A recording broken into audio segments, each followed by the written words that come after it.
Hi friends, let's take this Hendrix style lick and unlock the fretboard a little bit more. Now this is not just patterns and dots on a diagram, this is music, this is a language. We want to be able to say something. Right, when we are playing these solos. What we're doing here is we're taking the CAGED system and the major pentatonic. We're taking this, I'm going to start here on my root note, the 7th fret of the A string. I'm going to play the A form, the bar chord, major, and then if I put my first finger where my third finger is on the 999 D, G, and B string, that becomes the backbone for my G form here, right, of the CAGED. And there is my major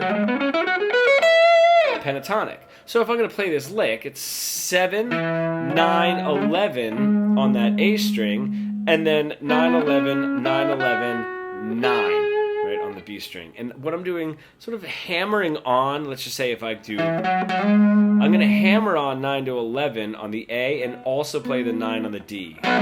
Do the same thing for the D and the G, do the same thing for the G and the B. Right? There's a really cool sound. Now that bridges our A to G shape and this major pentatonic. I can take this, go down to my C shape. Right now think, if I'm doing 1, 2, 3, 5, 6, 1, 2, 3, 5, 6, 1, that's my sequence of notes. And I'm really doing 1, 2, 3, 5, 6, 1, 2, 3 is sort of where I'm stopping, right? If I do that in my C shape, there's my root note, right? And I have 1, 2, 3, 5, 6, 1, 2, 3. That's my sequence of notes. Now, instead of having this backbone of 9, 9, 9, 9, what I'm going to have here is going to be 4, 4, 5, 4. It's going to look a little bit like that. So I could play my C shape. My backbone on my D to my E string is 4, 4, 5, 4. And I'm going to hammer on 2 frets above, except the bottom string I'm not going to do any hammer-ons, just like I didn't for my B string. So here it sounds a little bit like this.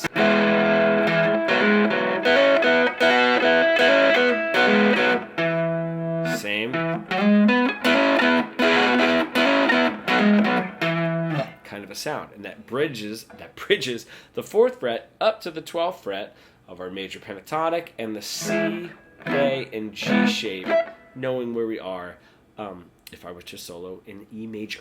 If you're an intermediate guitar player stuck in that guitar solo sort of robotic, boring plateau that we all get stuck into, you really want to bridge the gap between your creative ideas and what you're able to play, becoming fully fretboard fluent, comment pro below and we can get started.